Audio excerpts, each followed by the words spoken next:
the Igbos politicians are useless, very, very useless. The governors of Southeast are very, very useless. The Indigo, as a Igbo socio-cultural group, is also a very useless organization. The Southeast governors are so useless, they are useless to themselves, and they are even useless to their people. If not because these people are so useless, I see no reason that Nnamdi Kanu should still be in detention, dramatically kidnapped in Kenya, brought into this country, and then dramatic allegation against him. For many years he has been in detention. And look at what is happening. Okay, good afternoon, lovers of freedom. Today is the 17th day of September 2025. We just came out from a visit to Nnamdi Kanu, who is in solitary confinement at the DSS. We had a meeting with him a short while ago, and this is the message he has sent, or he has asked us to send out to the world concerning the status of his health. This is Nnamdi Kanu talking. The SSS, through their doctor, who was brought to replace another more competent doctor that actually discovered that he has a very dangerously low potassium in his bloodstream that can trigger heart failure at any time. This doctor, who is of DSS, is fully aware of the seriousness of the potassium depletion in his blood system. And yet, the DSS took samples of his blood system, his blood samples in South Africa for analysis. The South Africa authority, after analyzing the blood sample, queried why the depletion of potassium in his body. The lab people in South Africa could not give any reason for the depletion of potassium in his system. The DSS facility here has also not been able to show or give reason why the depletion in potassium is consistent and persistent in his blood system. And the question Nnamdi Kanu is asking is, if there is nothing wrong with him, then what is the reason for the taking of blood samples from him for almost over 50 times? Why the consistent drawing of his blood in the name of going for analysis for more than 50 times? Why is it that his potassium continues to deplete despite all the medication that the DSS have been giving to him? To Nnamdi Kanu, we strongly believe that the medicines given to him by the State Security Service medical department is of no effect whatsoever.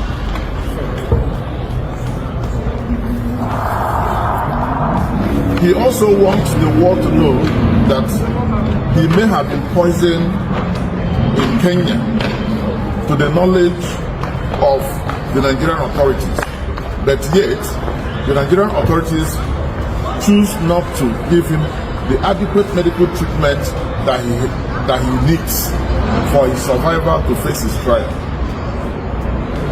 Nnamdi Kanu wants us to know that since he was born, he has never suffered diabetes before, nor has he suffered anything post-trem before.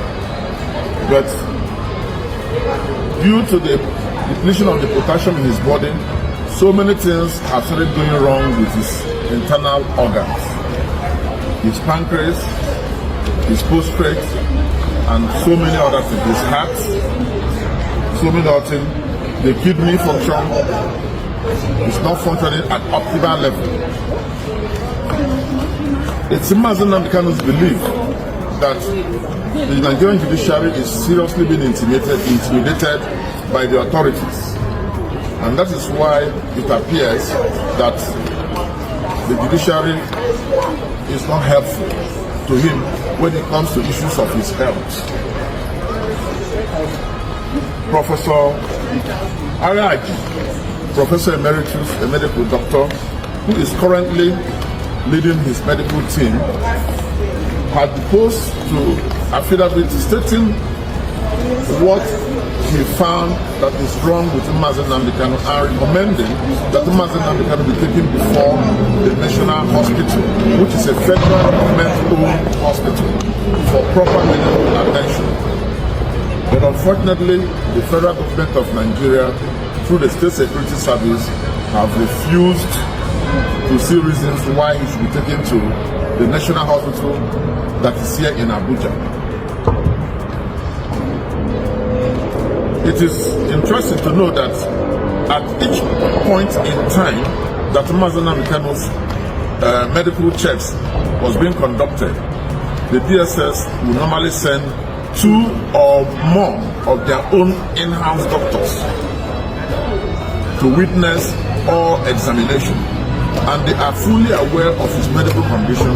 They are fully aware that since they kept giving him those medications they used to give him to improve his potassium, that it has not worked. His potassium continues to deplete, and this can lead to heart failure. The DSS and the federal government of Nigeria do not want Nnamdi Kanu to be taken to a proper medical facility where his health can be comprehensively taken care of. Even though no court has found him guilty yet he is being punished by refusing to help in building up his health. We want to tell Nigerians that it is only a man that is alive that can stand trial for any offense whatsoever. Nnamdi Kanu needs urgent medical attention. May I use this opportunity to also state that Nnamdi Kanu does not want to be discharged on sympathetic grounds. He does not want to be discharged on sympathetic ground. He wants to come out from this case with all the facts laid bare to the general public. And that is why he has urged that he wants to stand his trial, he wants to stand it as a healthy man, not as a man that is dying. And he does not want to be released because he is dying. He wants his health to be properly taken care of. And we are also saying, if the federal government does not want to take care of his health, probably because of the cost, Nnamdi Kanu and his supporters are offering to foot the bill of his medical health, provided we will be allowed to have proper medical attention. And we have also suggested that we have chosen, and Nnamdi Kanu has approved, that he does not mind using the National Hospital, which is owned by the federal government and in the heart of the FCT also. Thank you very much. God bless us. The court is also entitled to change its mind as well, depending on the strength of the argument. Thank you. So we hope that they'll change their mind. They are using it to do experiment against SSS. Exactly. There is no way we're going to allow that to happen. My rights must be respected. It's important. My right to fair hearing must be observed and obeyed. Understand that. They brought him to Kenya into this talk and allow him to talk with that. You were talking about your health condition. What exactly is wrong with you, sir? I have congenital heart failure. Congestive heart failure is called. From the medication, you can tell. So they're basically trying to keep me alive. So that when they calculate that I'm about to give up, that my heart is about to pack up, they will now say go. So when I go outside, I will die outside. That's what they're trying to do. The medications they've been giving to you, has it not been working? It's not working. If it's working, why would I have all these lumps underneath my... And he has written a petition to the Nigerian Medical Association where they brought one quack doctor, somebody who is not a doctor, to treat him. To come and try and treat me. But up to now, they have not... They don't know what they're doing. And they know they don't know what they're doing. Or else, why would I have this? As long as it remains in DSS custody, there won't be no trial. So what is your application? Is seeking for a non-custodial arrangement by the court. You said house arrest. Exactly. Yes. I don't mind house arrest because I'll defeat them. In this court, I'll defeat the federal government of Nigeria. Yeah. Jehovah will see it. Where is the treasonable felon? Where is it? All these years, journalists are having treasonable treason. What is treason today? It's gone. In some way, this terrorism charge will go. I'm thinking of another capital offense that can charge me with. maybe, I don't know, impregnating the wife of somebody. I don't know what other thing they're going to Are tell you you. saying you are innocent of all these charges? The federal government, they know I'm not guilty. My only guilt is that I'm fighting for my people. And I will fight for them. Okay, sir, last For question. justice and fairness and equity everywhere. Last question. Has your family been able to... Anybody using IPOB to commit crime is a criminal. It's not part of this family. Our family is based on 4 cardinal points. You must be without fear before your enemies. You must speak the truth always, even if it leads to your death.